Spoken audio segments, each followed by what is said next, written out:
Hello, my friend. Welcome to another episode of the podcast. It's lovely to have you back. Someone just wrote an email to me and they spelt my name. Let me say it the way it sounded. Sandip. Yeah.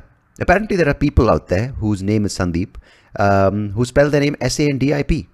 And that's how this person addressed me. And they had the audacity to say, would you like to do a show? And I said, are you fucking crazy calling me Sandip? But clearly I'm the odd one here because there are people who spell their names Sandip. S-A-N-D-E-E-P apparently is the common spelling. Mine is S-U-N-D-E-E-P. My parents thought I'll be different. Clearly I didn't need my name to help me stand out. I just needed to be pushed away from the line. But yeah, Sandeep, I don't know.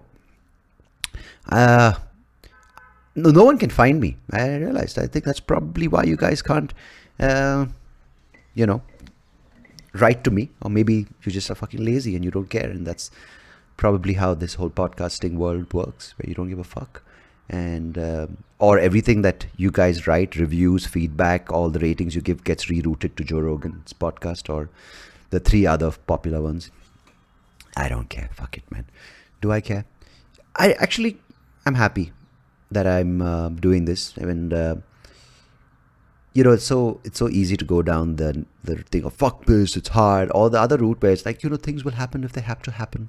But I'm somewhere in the middle right now. It's kind of like it's like I want to get laid, but at the same time I feel I've had my share.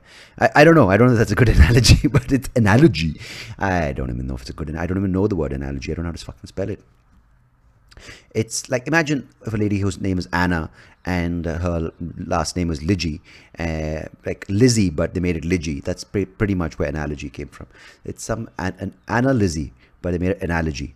Yeah, that's just making this podcast introduction about names. But I mean, the reason why I thought of my name is because it always gets butchered, right?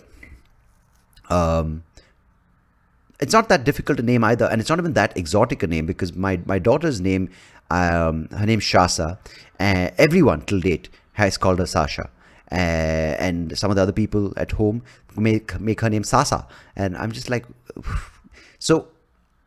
have I given her a name which is going to be difficult for people? But then I'm like, I love the name, and I want her to be proud of her name, or at least like her name, because it's different, because every other parent right now is calling their kids with those 3-4 letter names which are starting with A or with Y, or it just sounds really boring. And I really like this name. My wife really liked the name. It's one of the few things we agree on, and we decided to name her that. But everyone seems to be getting it like, oh, how is Sasha? I'm like, no, it's Sasha. No, did I just say it wrong? No, I said it right. Sa. It's apparently very difficult for people to and they're like, but it's so we can't get the Shah sound as Indians. Like, what the fuck do you mean you can't get the Shah sound as Indians? You have a prime minister's sidekick whose name is Shah. But clearly they want to call Shasha. They can say Shasha, they can say Sasha, but they can't say Shasa. So I was just wondering, because the name's an important thing, because when I'm gone from this world, and in the legend that I am, just a story, just play along. They have this habit, like they name streets, they name circles, they name landmarks, they name things, buildings after popular or legendary. In some cases, you don't have to be legendary anymore. Like Mahatma Gandhi was a legend whose name they use for every city in India and has a road named after him. Typically, at least the idea was the most sort of the flagship road, if you want to call it, or the most prominent road, or the most prettiest road. No, that's not the case anymore. It's usually now the most congested, full of traffic, potholed road in every city. And then, of course, the freedom fighters all were given a road as well. Like, usually not as thing, but it worked out. Like, some of the less prominent freedom fighters were given like gullies or small lanes or shady treed streets, which have turned out to be, still shady treed streets. It's the more popular ones who got the bigger roads, which they would have been like, yeah, this is what you're talking about, baby. And now there's like, oh shit, man, because people say the name of that road, and as a result, that person's name with a lot of like disgruntled, like fucking MG road, are you mad or what? And Poor guy. He didn't want his name to be used in that context. He freed us from an oppressive regime. And now we just bitch out his name as a result because someone decided to name a really shitty road, which would be really shitty in 40 years after him. So it's, yeah, I'm saying these aren't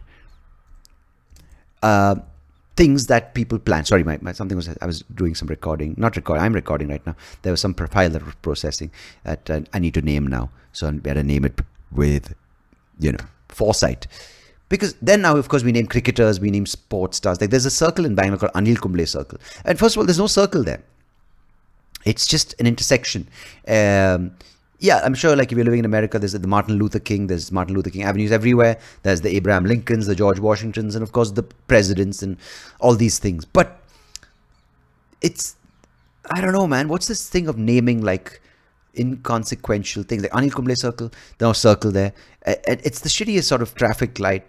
And I don't know why you would name things. Like maybe you can make a little statue or have a little sort of thing in a sports hall of fame kind of thing where you have a certain, like, or in a park where you have some sort of control over what that park will resemble in 20 years.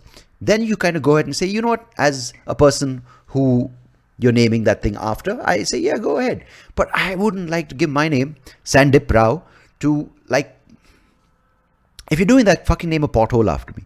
Because the chances of that pothole improving in condition and in 20 to 40 years it not being there anymore, they're like, that's the SoapyRao. It was Sandeep, but we filled it up. Now it's Sandeep. It's just a bit of a dip in the road. Rao, speed bump.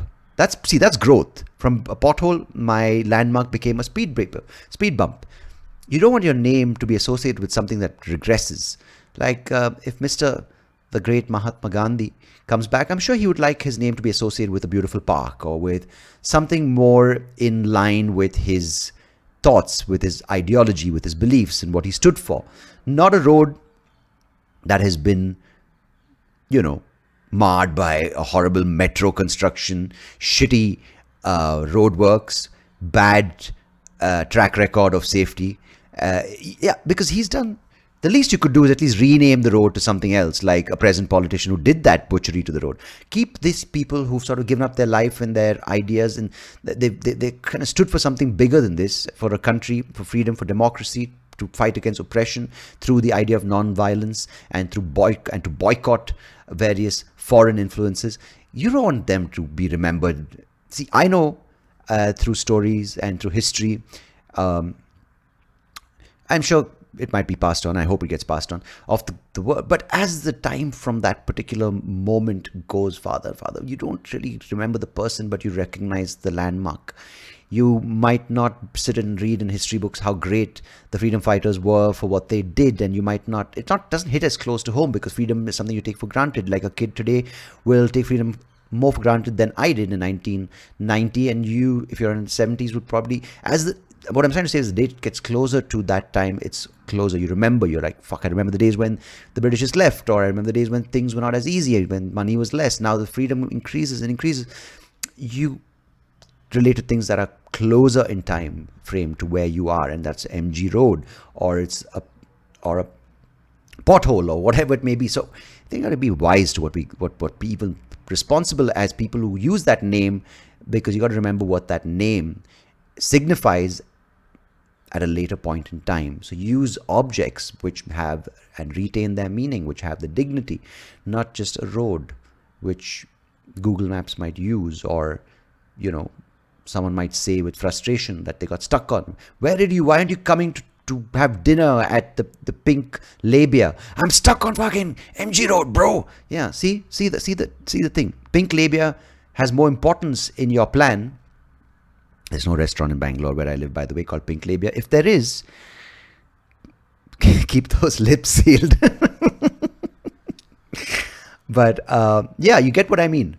Like, see, Anil Kumble Circle, you guys might know Anil Kumble, cricketer who played for India. He's from Karnataka, and they wanted to name a circle which doesn't exist after him because he did really well for the Indian team, and as a boy from Karnataka and Bangalore, they want to celebrate that. But in 30 to 50 years, no one's going to fucking remember Anil Kumble. But they're going to remember that shitty signal and the city intersection where there's always a traffic jam.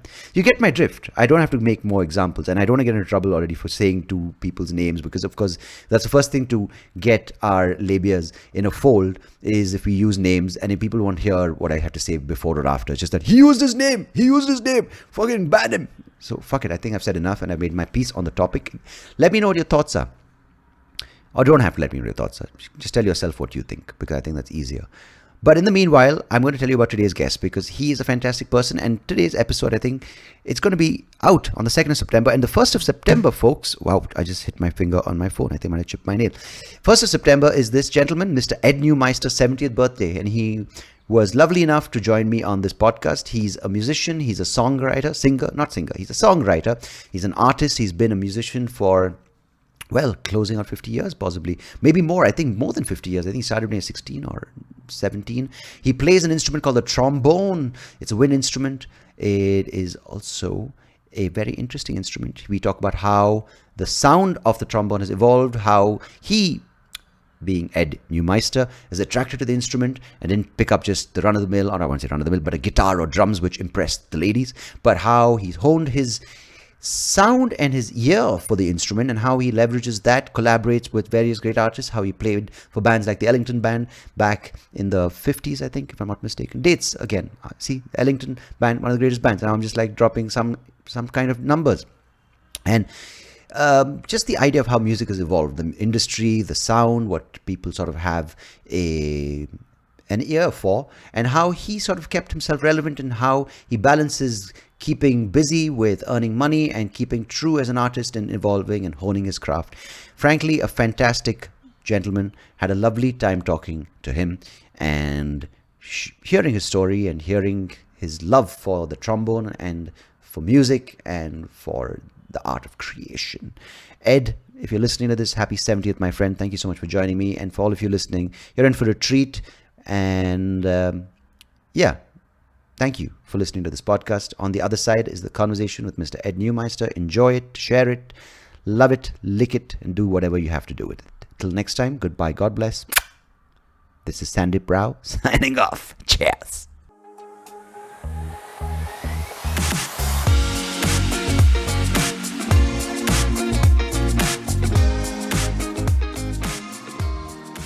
Ed Neumeister, welcome to the podcast, sir. How are you this morning for you?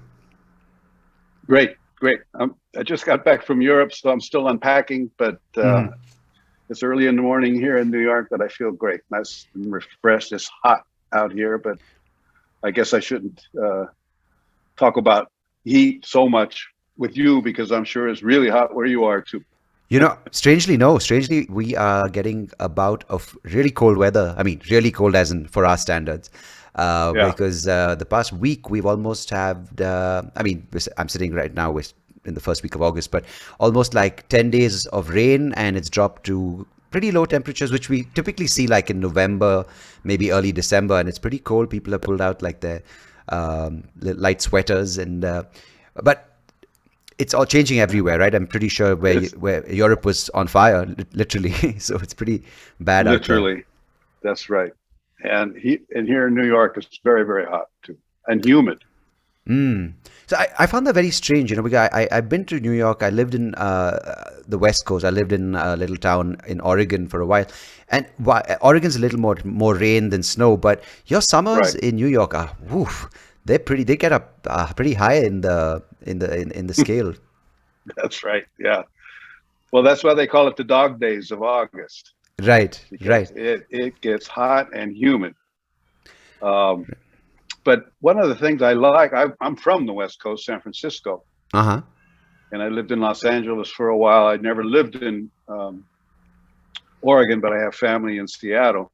So I know the West Coast. And one of the things I like about New York is that there's clearly 4 seasons. You know, and by the end of summer, at least me, I'm ready for fall, and it just makes fall and autumn more special. I've been in New York in May, so that's, I suppose, technically spring, and I loved it. It was May nippy. is a great month. Yeah. Yeah, I think spring and fall is lovely. Yeah, it's just not as harsh. It's sort of got the remnants of summer and the beginning of winter. It's kind of I love the crispness in the air. That's what we're getting in Bangalore right now. That's where I live. We're getting, of course, with the rain, but you kind of wake up in the morning, you take a deep breath, and that the kind of the cold air hits the back of your throat. It's lovely. Yeah. Yeah. Nice. So was Europe for gigs, or was it sort of just a holiday? Well, it was at this time. It was a little of both. My wife is from Europe. She's Viennese, so she's from Vienna, and we still have an apartment there and go back and forth. Okay. On this trip, I played several concerts. I did a festival and played a club in Vienna called Porgy and Bess, which is a very famous jazz club. Okay. Okay.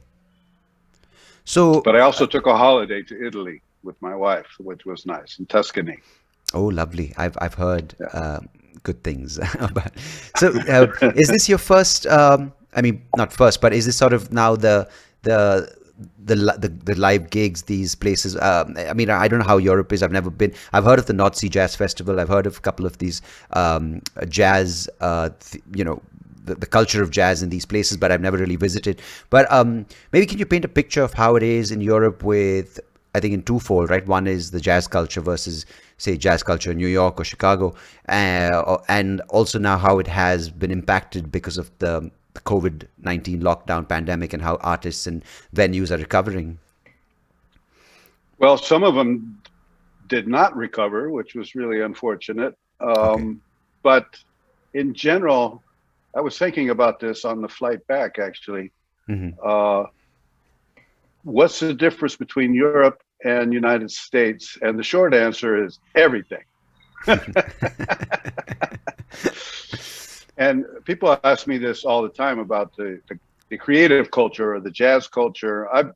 I don't so much think of myself as a jazz musician because I play a really broad spectrum of music, compose, play. I'm classically trained. I played in symphony orchestras, but I also, backed up Frank Sinatra and played in a rock band with Jerry Garcia and did all kinds of different music. How cool is that? For me, I'm a musician, and my compositions and even my trombone playing, my improvisations are sometimes they're very, very jazzy. Sometimes it's very, very classical sounding. Modern classical, which is sort of my, that's where I feel the most comfortable. So this area between modern jazz and modern classical, which is getting grayer and grayer as time goes on. So there's more and more cross-pollination, and that's sort of where I live creatively.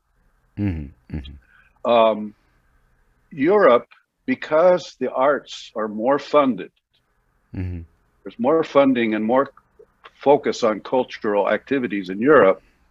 It's been, for the last 40 years, probably more, 50 more years, musicians who lived in New York or Los Angeles or Chicago and sometimes Boston would live here because of the proximity to other creative musicians and great small clubs to work on your art and your craft. And then the money was in Europe. So you go on tour, you make your money, you come back and you hone your craft and your art. Right. In the 80s and 90s, it was also Japan, when the Japanese economy was really doing great. I think in the 80s and at least the first half of the 90s, I was in Japan at least once a year, sometimes more. And so, of course, we're talking about Europe, but I think it's the same. I've never been to India, but I think it's the same all over the world, where the jazz culture is not, I mean, the roots are American for sure, or African American really, but now it's just expanded into a global music. That's a strange thing, because we've had, of course, musicians for years, some of the best musicians from, of course, in different schools of Indian music, instruments, whether it's the Hindustani or the Carnatic, people have, of course, heard of, Ravi Shankar or Zakir Hussain, and people who've, especially in the music industry, and Right. even now, I would say with Western genres of music, with classical, and of course, there's been many good pianists or vocalists or whatever the instrument may be. But I think with jazz, of course, now anyone listening might say you don't know what you're talking about. But as far as I know, it's it's relatively new. I would say, I don't know. I don't give a number. I don't have any hard fact about it. But it's come to my notice after I went to, after I was living in the US. I did a little bit of a few lessons in music. And of course, then you hear of certain jazz pianists, or you hear of certain, my piano instructor would say, listen to this person. Someone else would recommend another artist like New Orleans jazz, and then you say, okay, cool. So there are a few bars that encourage, or at least encouraged, I would say, jazz sounding music. And I know for a fact in Delhi, that's in the capital, there's a guy who's a pianist who's opened up his own place called the Piano Man Jazz Bar, and he gets a lot of artists. So definitely there are people now, mainly because I want to get to this conversation also later in our chat, is about how much money there is in this particular space, right? Because when you do cover bands and when you do pop covers, you can be hired for a wedding, you can be hired for an event at a corporate or whatnot. But with jazz, it is a lot more, at least from what I feel, it's a lot more of an acquired taste. You have to know your music. You have to be a little bit more keyed in, if that's the word. And that's why I feel that is increasing, but it is more of a long haul for an artist. That's right. But like I was saying, even with music, wide palette of styles, jazz is similar to, say, you just say music. Now, what does that mean? Yeah. Or you can say art. What does that mean? Yeah. So jazz is very similar. I call jazz sort of a dialect of the language of music. And I used to, I lived in New York from 1980 to 2000 before I moved to Europe, and I was teaching at the university there in Austria. Okay. In Graz. So I've spent a lot of time in both places. But when I was in New York the first time, so for those 20 years, I had a band that I called the Party Band. And it was a jazz band, but it was a jazz band playing music for dancing and for parties. And we played weddings, we played corporate events. And it's not that, it was just one aspect of one of the things I did.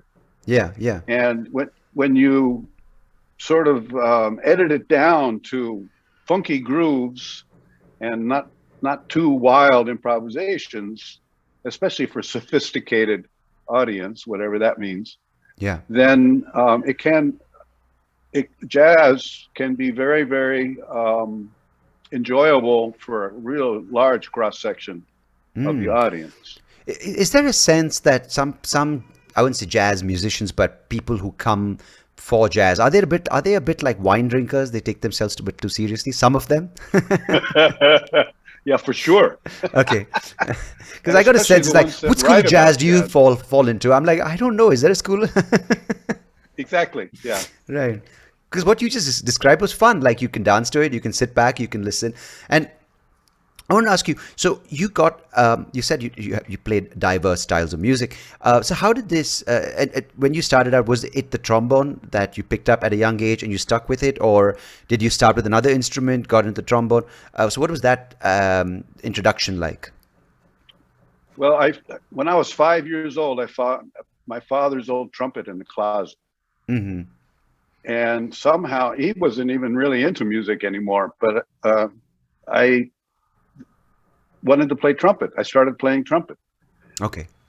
And then when I was 9 years old, I went to join a private marching band in Oakland, California. Nice. And the band director looked at my tooth. I have a crack. I have still, but I had a cracked tooth. And he told me, he said, with a cracked tooth, if the trumpet is a small mouthpiece, you might damage a nerve. You'd be better off playing the trombone. Oh, wow. Now, Okay. Yeah. what he didn't tell me, I don't know if this is true or not, but what he didn't tell me is that he needed trombone players. and and he had enough trumpet players. He didn't crack your And tooth intentionally, did he? no, no. But I think that, and this is very, very common amongst trombonists, where, you know, trumpet is higher, it's more flashy. Hmm. Trombone in, you know, orchestra music and jazz music, we're all always playing the backgrounds for whoever's playing the lead. Hmm. And it's still the case in universities now, where trombone players are at a shortage. Right. And more and more so because the music is, the music education is not getting the focus that it did maybe 30, 40 years ago. Unfortunately, I think in art in general. Hmm. So anyway, short story long, I picked up the trombone and that was it. So for people listening, I mean, the trombone is it considered a wind instrument or is it a brass instrument? I mean, I don't know the difference exactly, but I've heard both those terms. Well, it's both. It's Okay. made out of brass, but it is a wind instrument. It's the distinction between a brass instrument and like a saxophone and clarinet and flute. They're all wind instruments because you Right. have to blow air into it. Yeah. Yeah. But trombone, trumpet, tuba, they're all brass instruments, and then saxophone, clarinet, they would be called woodwinds. Okay. Okay. You know, there was this thing. I don't know if you're familiar with this guy in the UK, comedian Bill Bailey.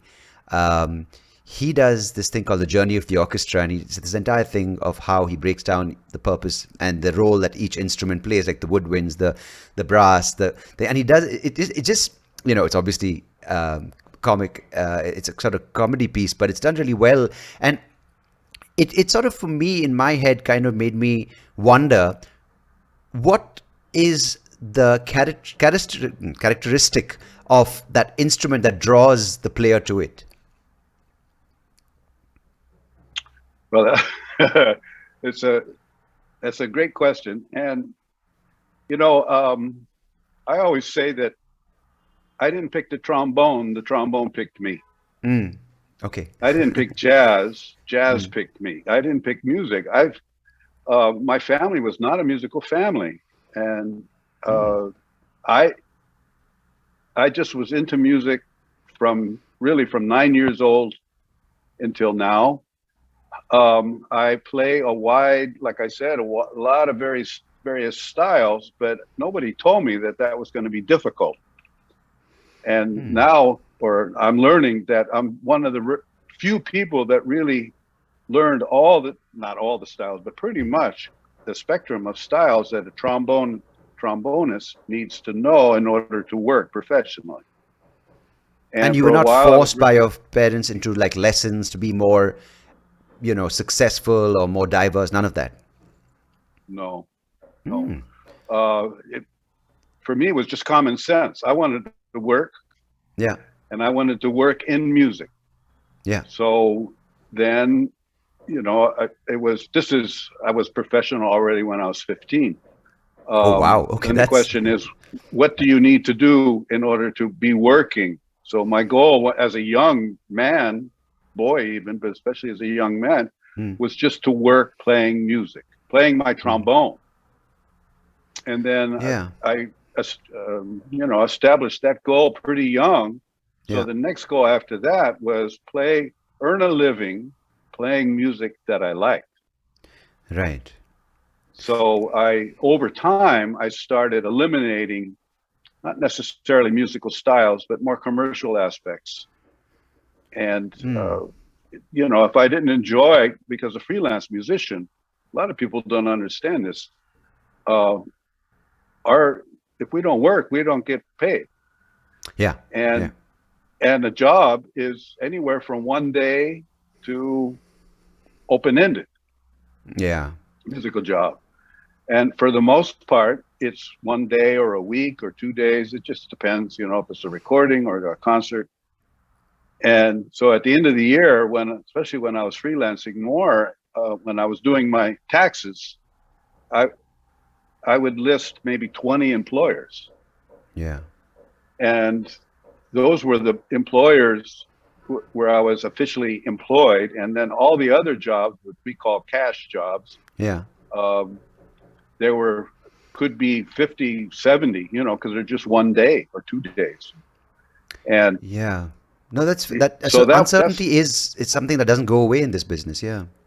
Not really, no. And that's one of the reasons why I accepted the university position, the professorship in Austria, because until that point, and I was already in my late 40s, I guess, I was always freelance.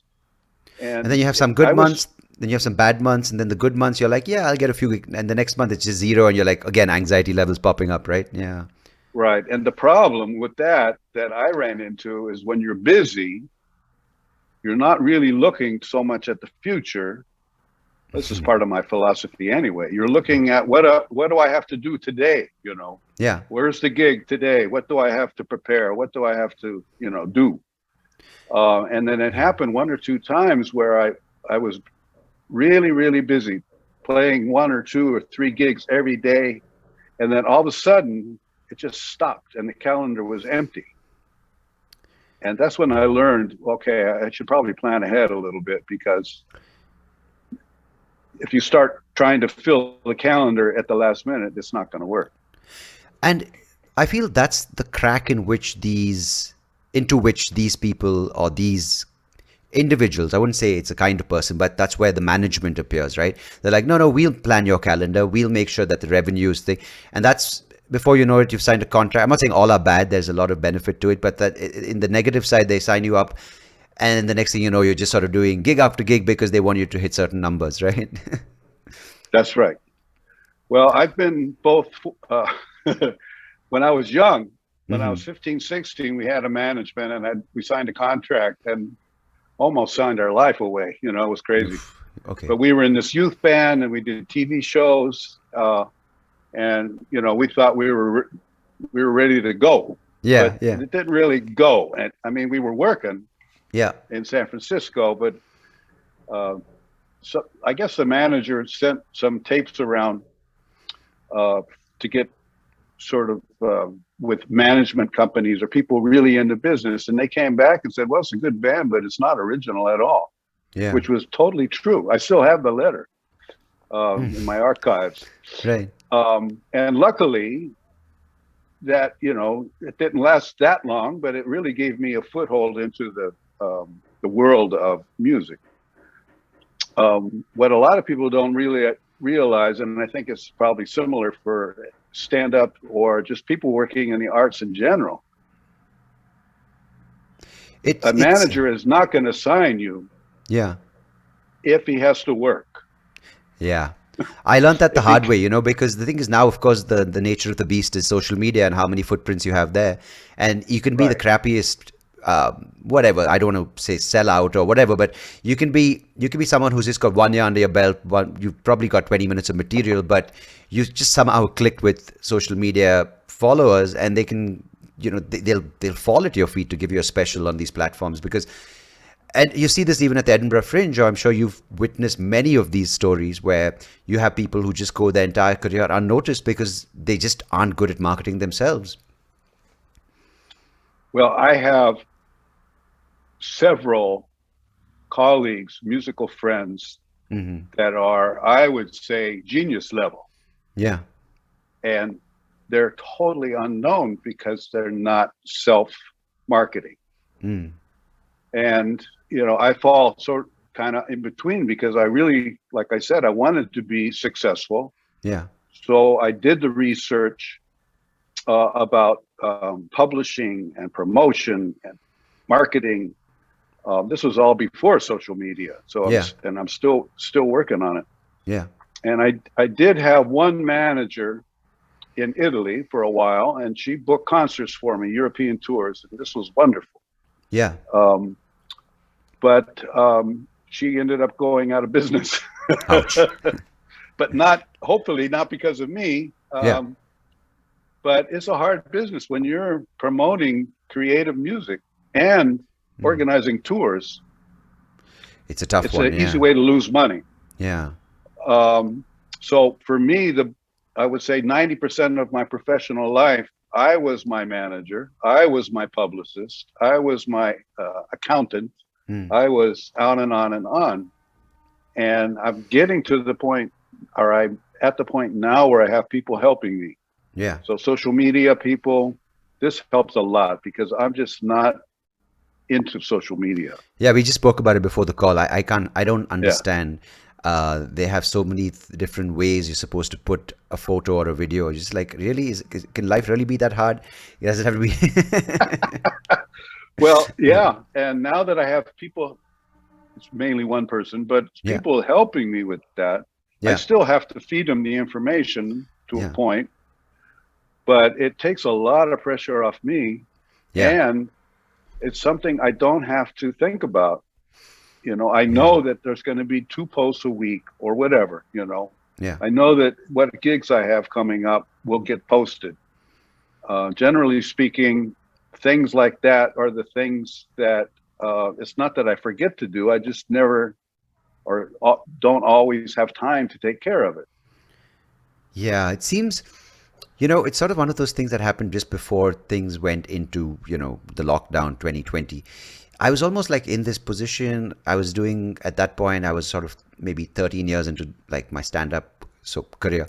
And I was almost like spending more time thinking about other things than actually being funny and enjoying that. I was thinking more about the other things, like why am I not getting enough ticket sales? Why am I not getting enough shows picked up? Why am I not traveling enough? And I'm like, this doesn't feel right? Because I mean, I would like you to sort of shed some light on this, because you've been a musician for quite a long time and you've seen the various landscapes that the entertainment industry's gone through, from the mode of distribution to the way people consume it, to streaming, to the way people market themselves, various things. So what is something an artist has to do to keep his or her head above water? Because it's so many elements, right? One is to be relevant, one is to be unique, one is to be popular, one is to be grounded. There's so many points and counterpoints. One is to be original. At the same time, you have to kind of get food on the table or a steady income.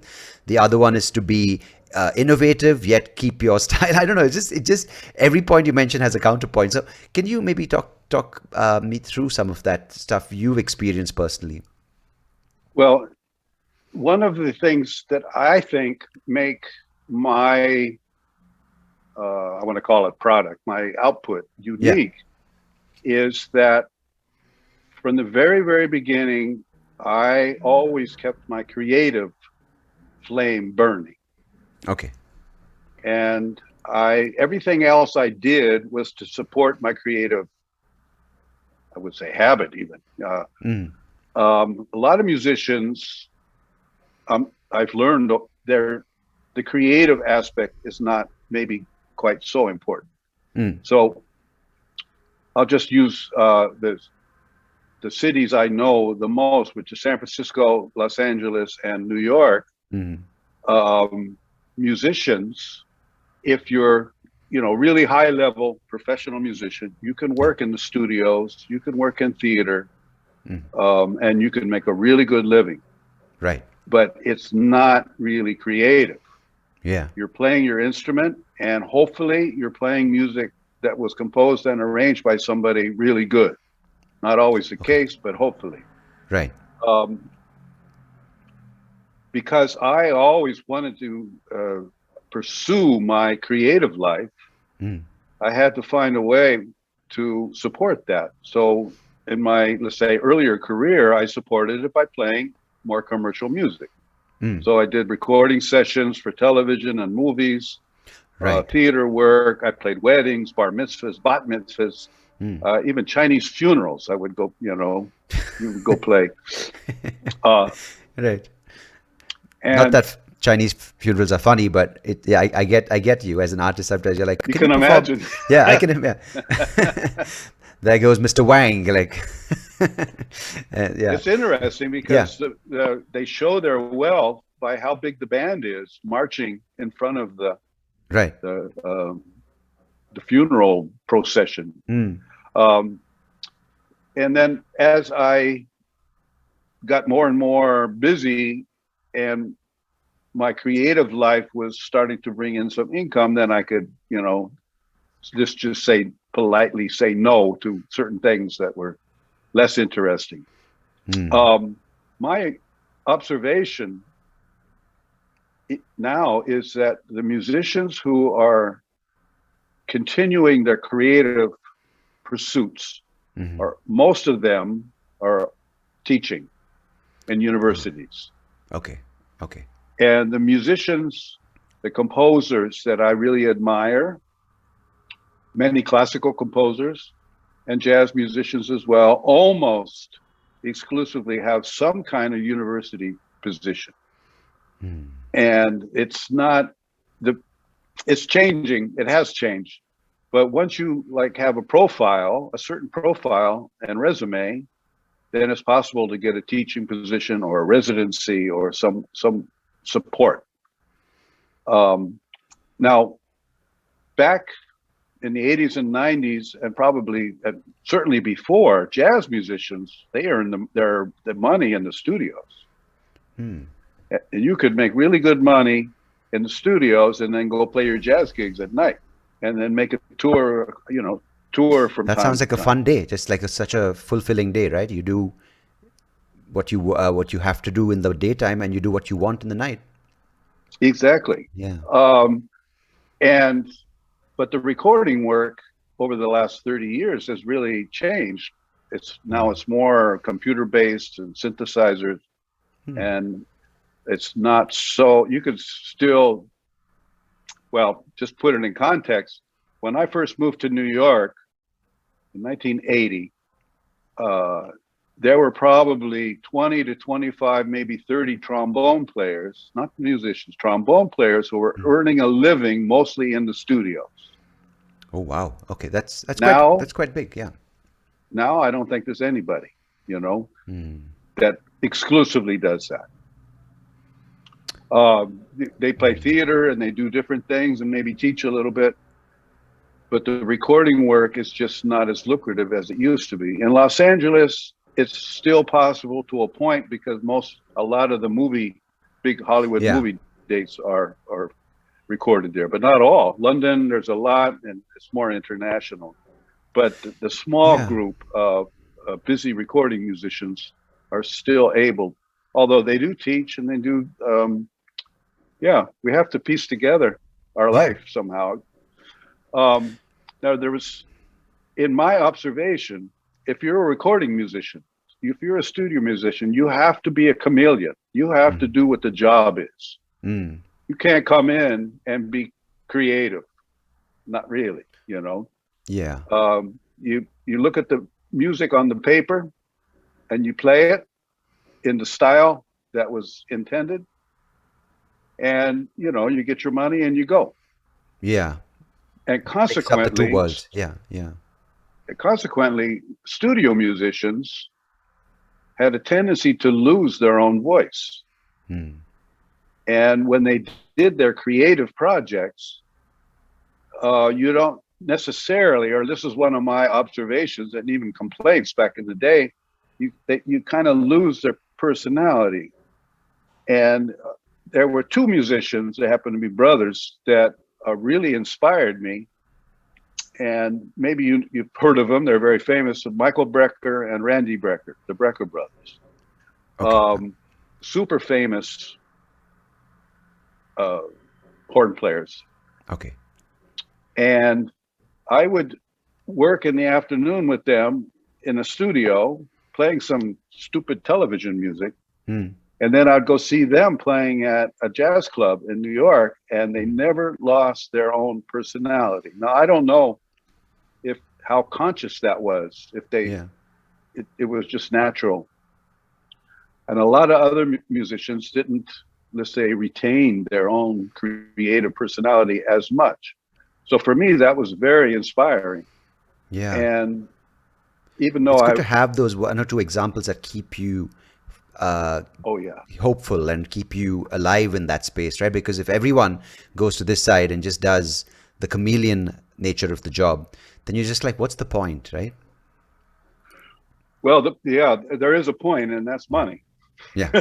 I mean, what's the point of being creative? Like, that's what I meant. Like, what's the point of keeping your personality, your style?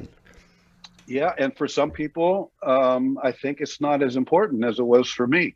Yeah. For me, that was the most important thing. How do you, I mean, how do you justify that? Because it's such an important thing, and I think it's amazing, and hats off to you for doing that. But sorry if I cut you off, if you had more to say, of course. No problem. No, go ahead. Now, I was wondering, a couple of things. Of course, I want to come back to this whole idea of the changing landscape and how with social media and digital. But before that, I want to ask you, as an instrument like the trombone, unique sound. Of course, when kids are encouraged to play an instrument, of course, it's maybe the big five, right? Maybe it's a guitar, maybe it's piano, maybe it's drums, maybe it's to some extent violin, or maybe it's the flute. I don't know. I'm just off the top of my head. But right. And you think, okay, a guitarist can go strum his guitar, strum her guitar. They can, they can busk a little bit and get some money, or maybe they can be a part of a band. So you think of the diversity of the instrument. So with the trombone, what is the sort of ability to have a solo career, and how important is it to find the right collaborations? And can you sort of do all of it yet? I mean, you spoke about keeping your unique style, and also playing different kinds of styles and doing it all in the capacity of what the trombone can do. But how is that as an instrument? Like how I mean, I wouldn't say popular, but how appealing is it when it comes to the collaboration circuit? One interesting thing is not exactly answering your question, but when there's a poster for a jazz festival, yeah, there's almost always a picture of a trombone. Because visually, the trombone, is a thing with the slide and everything. Yeah. And there might not even be a trombone player on the festival, but there's almost always a picture of the trombone. So it's representative of that. Yeah. It's quite amazing. But yeah, being a creative trombonist, I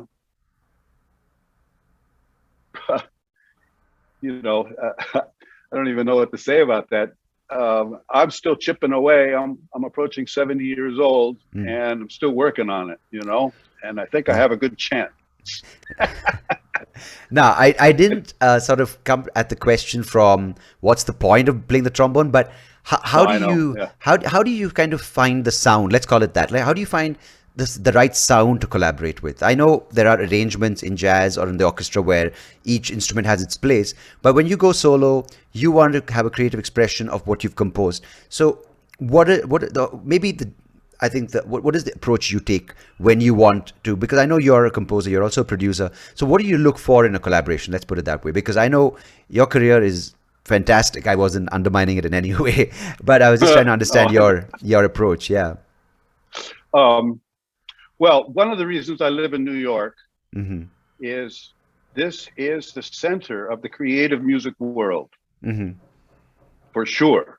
Yeah. There are great musicians everywhere, but there's not the quantity and quality of musicians anywhere else in the world. And so what I'm looking for personally with my collaborators are musicians playing at the highest level that can read music, because jazz music is not so you don't always read it, it's you're improvising, and it can be a little more loose. But since I'm composing music that's highly structured. Okay. And people tell me it's difficult, but we'll call it complex. But at the same time, I need players who can improvise within these complex structures.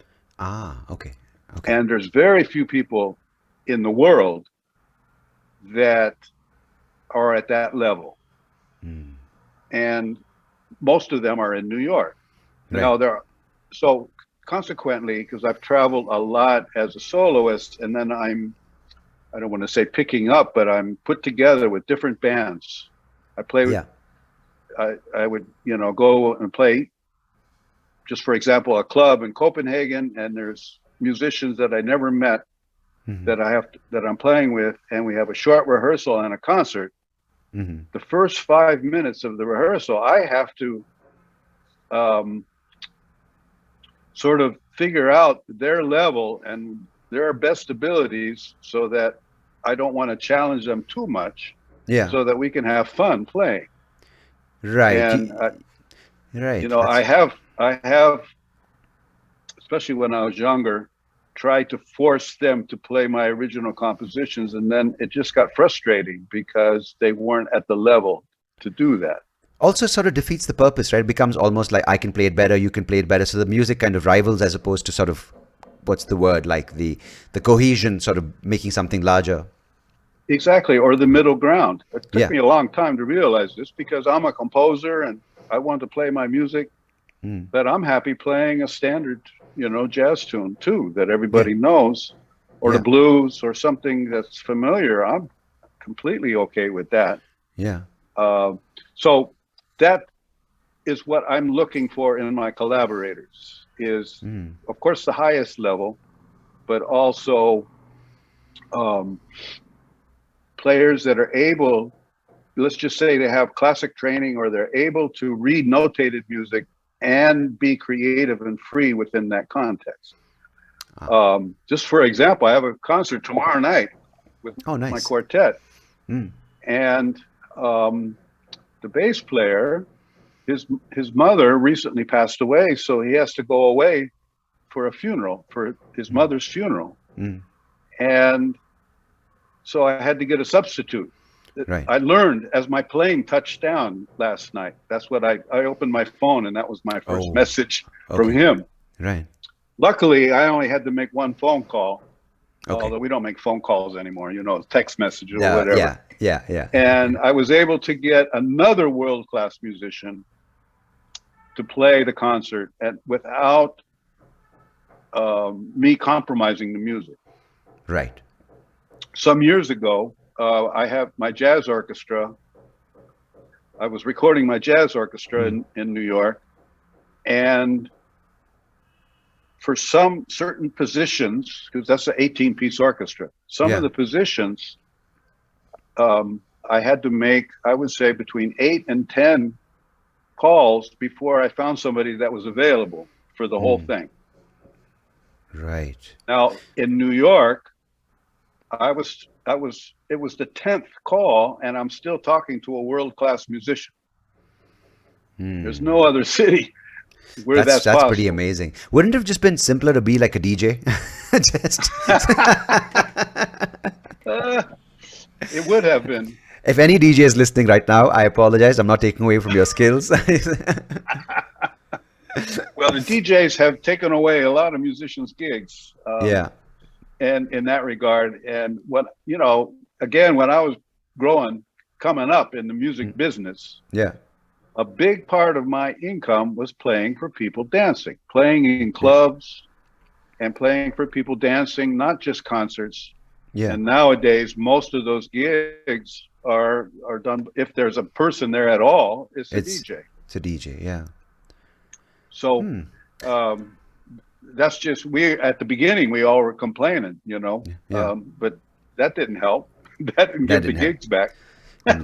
So I want to understand about your instrument, right? Just a little bit, because I find it fascinating how I think in your talk you gave that you speak about the focus that you need because you can't think of the various movements, and you talk about how the air moves over your tongue, and that sort of feeds into the instrument, into the trombone, into the passageway at various angles, creating different sounds.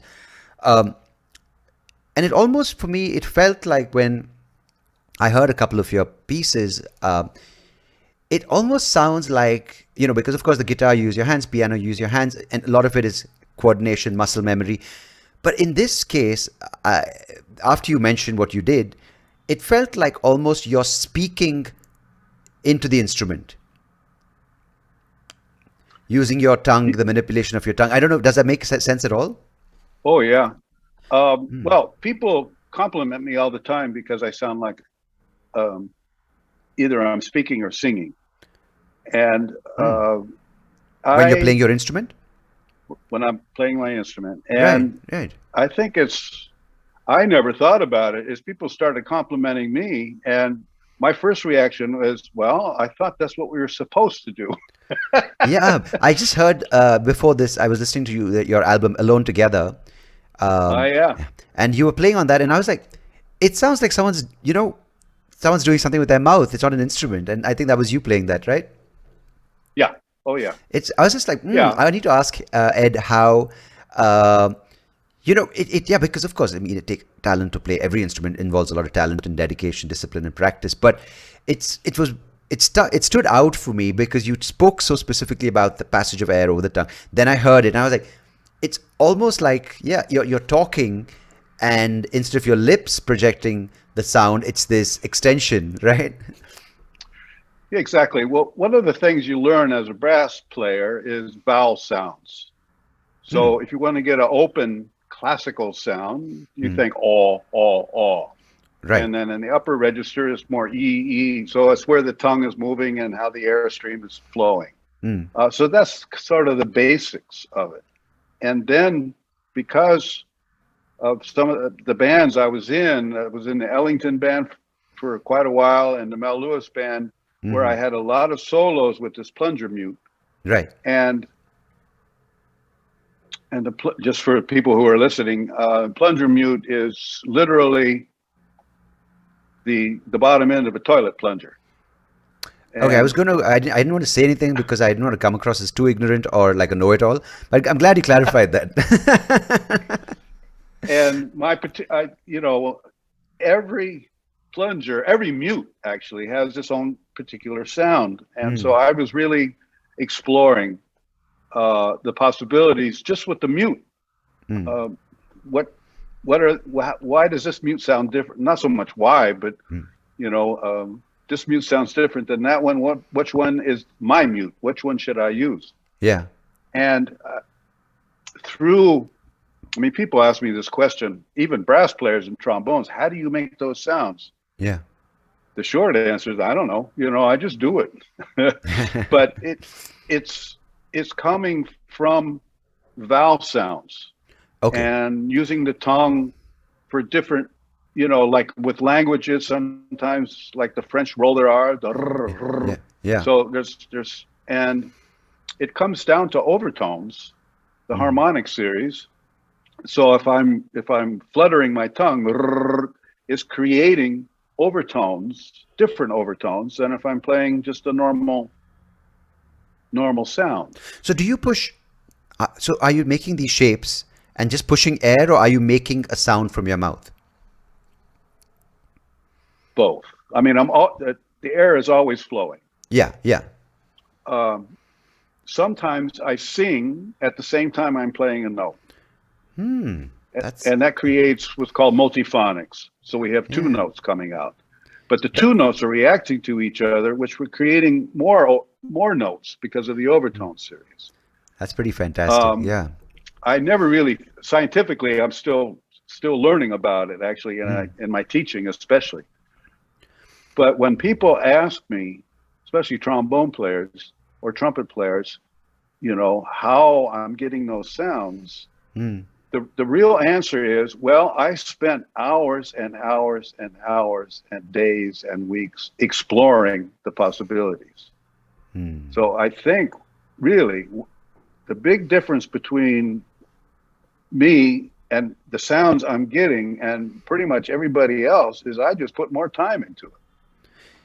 And this goes back to the focus, not just time, but focused time, like really exploration. So that's, for me, explorations is really an important concept. And I use, for me, as a composer and as an improviser and a trombonist, exploring the possibilities are really important. That's fascinating. The first time I heard that sound of, I think it was the trumpet, I don't know if it was the trombone, was when I heard the song from the Jungle Book, the song Bare Necessities. And I think in that they have a little solo piece, and I still love that song, so I had to bring it up. But that's right. Yeah, I think they have that, right? I mean, I don't know which instrument it's, whether it's the trombone or the trumpet, but that piece. I'm not sure, but it really started with the Ellington Band in the late 20s and early 30s, and he called it the Jungle Band. And so the trombonist, they were using, toilet plungers too. The trombonist, Tricky Sam Natton, was creating his sounds. And in trumpet, there was different players, Bubber Miley and later Cootie Williams, that were really working on creating these unique sounds, which they called in those days the jungle, kind of the jungle sound.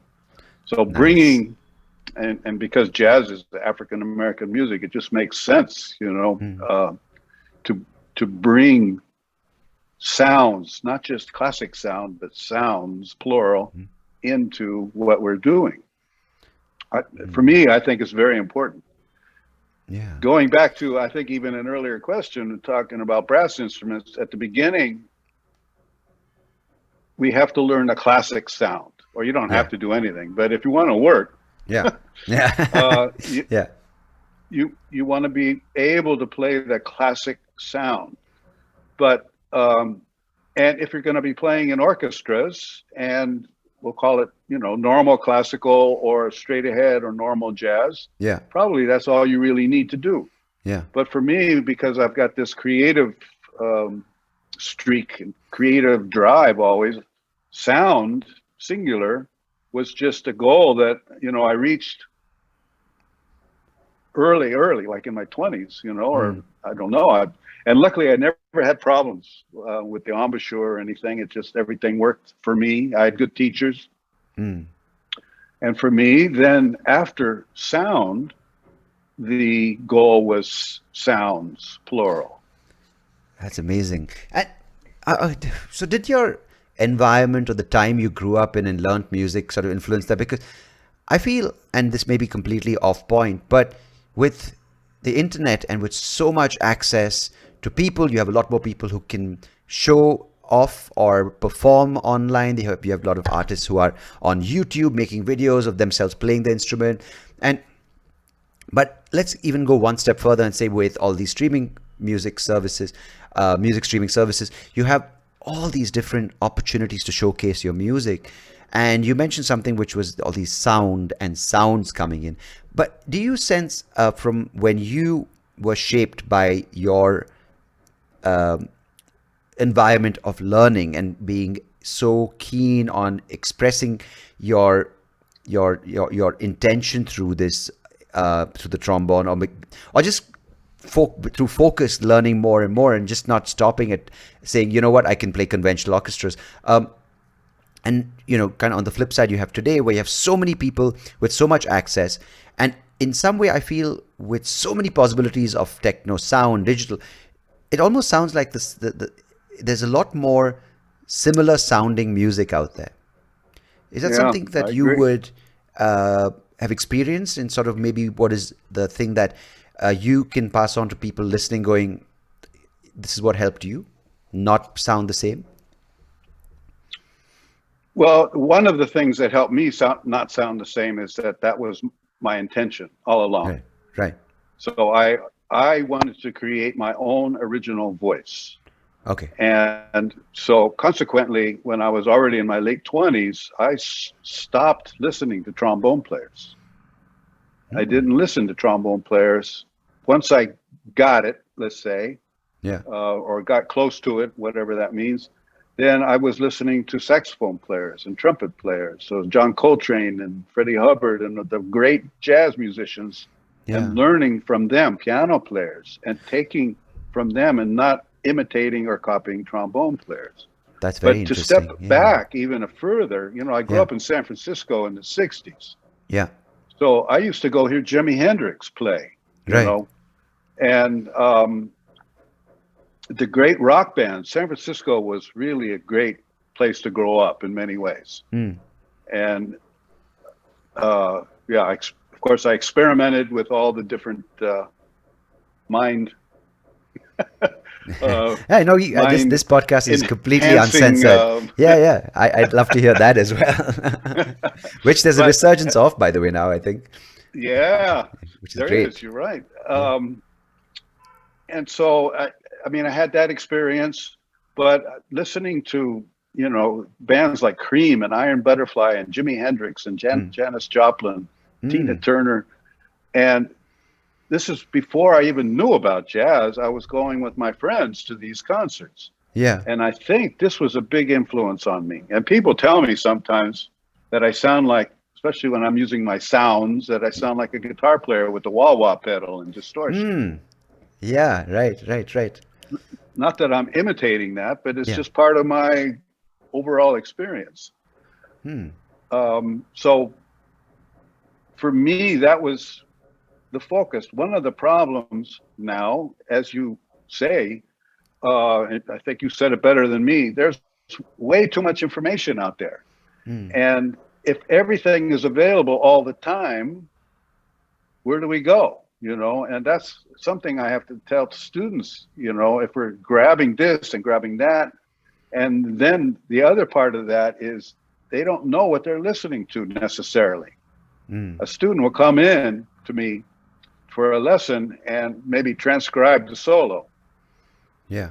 And I'll say, well, who's playing the solo? I don't know. So why'd you transcribe it? Well, I like it.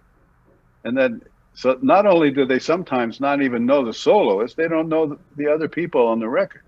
Yeah. And back again in my developmental period, still in San Francisco, there was one jazz station on the radio. And every time I heard something that really resonated with me, the next day or the same day, I go to the record store and buy the record. Yeah. And these are back in LP days. Yeah. And so a big part of my education was reading the liner notes from the recordings. And knowing everybody on the recording. I learned so much from that. And then I would read about who was influencing this player that I really admired or newly discovered. And then whoever they were talking about, then I would go get that recording. Yeah. And that was my education. Now with YouTube and Spotify and iMusic, everything is available all the time, which makes it convenient if you know what you're looking for. But it makes you distracted, you think, in some way? It's a little distracting, and you don't really know. You know the artist's name, but you don't know who's in the band. Another thing, you don't know who the composer is. I feel but when I grew up with cassettes or CDs, I would listen through, like if I bought a new album, like say, some epic band like Michael Learns to Rock. I'm joking. Or the Backstreet Boy. Now, but any album, whether it's Metallica, whether you would listen through, you would listen side A, side B, rewind, side A, side B, or the CD, you would listen to all their songs. But I almost feel like now my attention span is like I download, like I say John Mayer, or I put something and they say it's the next song. It's the next song. If you like John Mayer, you might like this. So you're just moving from a similar sounding sound that you like to another sound that sounds similar, and that's what's sort of being done through these curated lists, right? That's right. Yeah. Now I almost never listen for enjoyment. Right. It's when I'm listening to music, it's for a specific purpose. It's for inspiration or ideas or now. So I don't even believe in background music. If I'm having a party and we're not dancing, or if there's a group of people, there's some music that would kind of work, but I just prefer no music. That's very interesting. Because if there's music playing, I'm going to listen to it. And, that's true. So you probably should have like stand up in the background. Like stand-up comedians have this, and yeah, maybe stand-up comedians should just have like paintings in the background. That's very interesting because your ears are so finely tuned that they automatically are drawn to that, right? Yeah, depending on the music, but for the most part. And I've walked in to restaurants. Nowadays, you can't get away from music. It's everywhere. Yeah. It's at every restaurant, every shopping center, every store. And a few times I've walked into a restaurant with a group of musicians and they had music playing. And I won't say what the music was. Yeah. But we look around and realize there's nobody else in the restaurant. So the first thing we would do is ask them to turn off the record, turn off the music. And is that something, you know, it's very analog, the whole, I mean, I've got an LP player, a record, a turntable with LPs, and it's a very engaged listening experience. You have to like, you can't just, you know, put down an LP, put the needle and just go for the evening, like how you do with a Spotify playlist. And right. It's even someone as untrained as me, I mean, sometimes I'm like, oh, I don't play LPs. I just have to keep attending to them. I can't get my, you know, I can't have got, and that's such a nice thing about music. If you're engaged, you sort of have a different experience as opposed to what, I mean, don't mistake me. I think it's great having access to playlists, but it just feels like there's no importance to the music, you know? That's right. Then it becomes background music. Yeah, it becomes background. Yeah. You know, my stepson likes to listen to music when he's working. I could never do that, you know. Yeah. I can't be working on something and have music playing in the background. It would not work for me. It's very interesting how. So everybody uses music for different purposes. What I loved about LPs, or I still love about LPs, each side is about 20 minutes. And especially if there's something that I'm really checking out, I don't turn it over. Yeah. Side A is sitting on my turntable and spinning, could be all day or for a week or for a month until I turn it over and do side B. Especially if I'm really checking something out. It's a little different. Move the needle back, move the needle back, move the needle back. Yeah. It's a little different now because my education, let's just say my current education is a little different, but still when I'm listening to music now, there, like I said, there's a purpose. Yeah. Mostly I listen to modern classical music, or I like to check out what's going on. So I read about somebody and I check them out.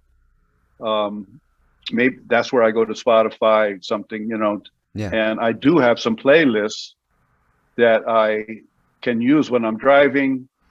But again, it's not background music. It's music maybe that I haven't heard before, that's in a genre that that the playlists are made already specific, and hopefully I can discover somebody new or a new sound or a new idea. And that's brilliant for that. It's brilliant for that because, you know, you find new sounds, you find new artists, and sometimes you're just so amazed by someone you never thought you'd come across, and the next thing you fall in love with their music. I think that's brilliant, that aspect of the streaming services.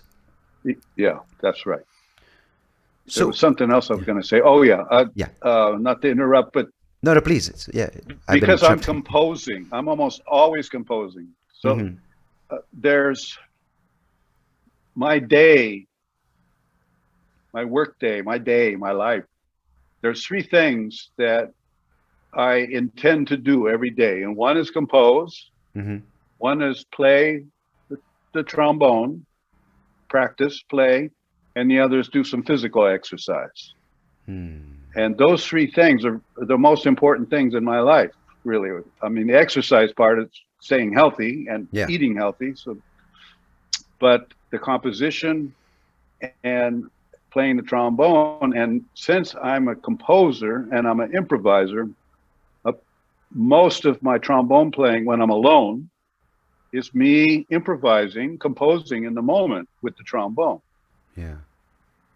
So consequently, if I'm working on a composition, I don't want to listen to any other music because in my head, my composition is looping. And I'm trying, I wouldn't say try, I'm experimenting with different, what about this? What about that? What about this? It's all just in my imagination.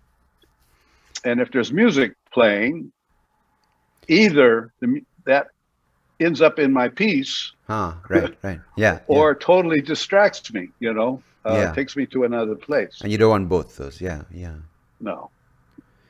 Oh, very interesting. Because I mean, I can, you know, I've taken a bit of a break from writing new material, and I can totally I totally respect what your process is, because it's like, yeah, you think of material, you think of an idea, you think of a premise, that's sort of the composition aspect, and you have to practice. So how do you practice? As you speak, you kind of figure out how your pattern of voice is, right? How do you keep people's attention? How do you deliver the message in the funniest and the most captivating way? So that's right.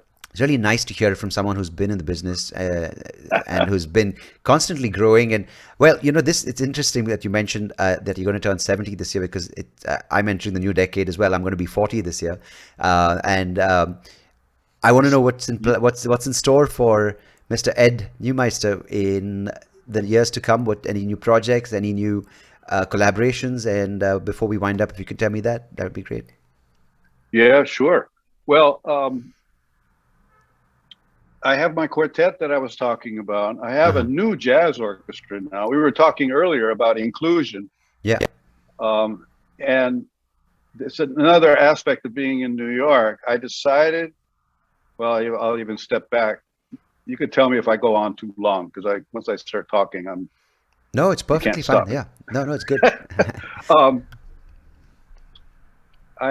When I came to New York, or I noticed, or just my observation about jazz music or creative music in general, is that the big bands and jazz orchestras in New York were pretty much a bunch of white guys. And then there were a few bands that were mostly black guys. Right. And there was a little cross-pollination, we'll call it. And I was sometimes the only white guy in the Ellington band or the Lionel Hampton band. And other bands, and so in order to create something fresh, and I don't want to say new, and it turns out that it's politically correct now too, but that's not even the reason I'm doing it, really. Is I wanted to put together a band that was as diverse as possible. And in New York, you can do that and still have a world-class orchestra. And that also brings in sounds, right? Yeah. And I think it enhances the quality of the music too. So I have, of course, there's some white guys, and then there's some black guys. Yeah. I have several women. I have even, one transsexual. There's gay, there's straight, there's old, there's young. And it's a little more work for me putting together, because if I just called my friends or people that I know right away, it would turn in looking like every other band in New York. So, and has it affected the sound of what comes together? I think so, but I don't think it's that quantifiable, really, because they're world-class musicians. Yeah. And they play the music that I'm composing, or that so there's not much scope. They improvise within the structure, as you said. But because I was just wondering whether the influence of what their culture, their gender, their race, their sexuality, does that influence the way they play or the way they express music? Because of course in this context they can't, because they're playing within what you've created. But it's interesting to know whether that is the case elsewhere. But they still do, this is a new project for me. We've only played one concert so far at Birdland, but this will be an ongoing project, and I want to record and continue with that concept. And I think it really affects the music. I don't think if somebody came in the audience, somebody who's visually impaired, and they're not looking at the band, may or may not hear a difference from any other band, except the difference in my compositions. But when you see the band, and for me, that's another thing that I think is important in the jazz world, or people somehow they don't realize that the audience is actually looking at them. And I think it's important to be visually engaging as well as with the sounds, not just a bunch of people sitting on stage. Now, I mean, I've experimented with where the band is kind of moving around, or the concert starts from the outside of the audience and then moves towards the stage. And these are not new concepts, but these are things that I'm thinking about in the context of creating this new jazz orchestra. So those are the two projects right now, my small group projects and then my larger jazz orchestra. I do have a medium-sized group that I have the music, and I haven't really activated it yet since being back in New York, but that's one, it's on my list of things to do. And I'm composing all the time. Now that I'm back in New York, I'm also touring as a soloist more than I was the last 20 years because I had a professorship. So that kind of took my touring a little bit, diminished it. Although I have to say, I'm not so fond of traveling like I used to be, because it's like, especially air travel nowadays. With the masks and all that. Yeah. Well, mask and the security, you have to get there 3 hours early, it's a very time consuming and frustrating process. And it takes a long time to get wherever you want to go. Yeah, it feels like everything is become, as you said, with everything, the convenience has become more of a hindrance. Yeah. And then we have the carbon footprint to think about as well. Yeah. So if we're thinking about flying all the time, what's that doing to our beautiful planet that's getting less and less beautiful thanks to mankind's, that's another discussion, but modern technology and is not being really friendly to our planet, and this is something I'm aware of as well, and trying to do what I can. So that's basically what I'm really just happy sitting in my room composing to a point.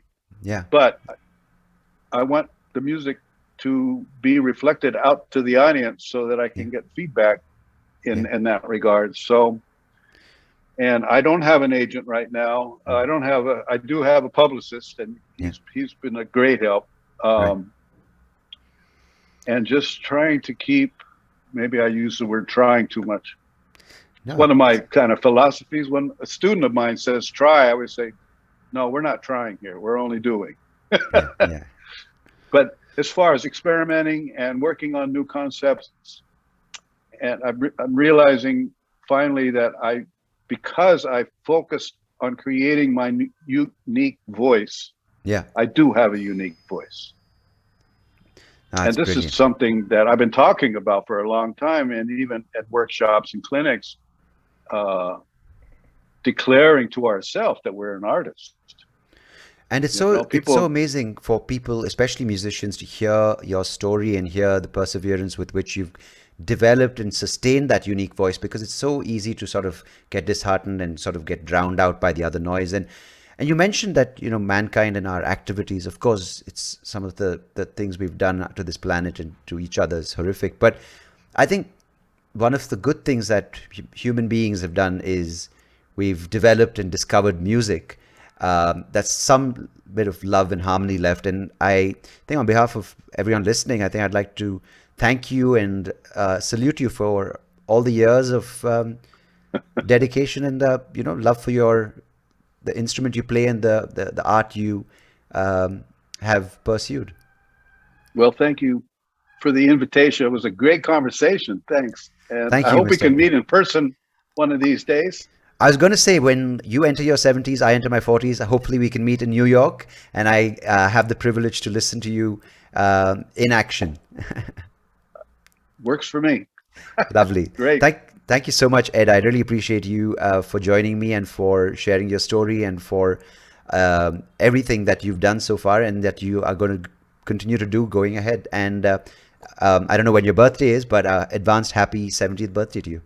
is coming up pretty soon, September 1st. So it's just oh wow! So I think the podcast should be out maybe just around your birthday. So happy birthday! Cool. Yeah. So you let me know when it comes out, and yeah, I'll get Somnath the link and everything. Absolutely, I'm going to send over the link. And if now since you told me it's September 1st, I'm going to try making sure it comes out around that time. Perfect. All the best. Thank you so much. Really. Thank you. Pleasure.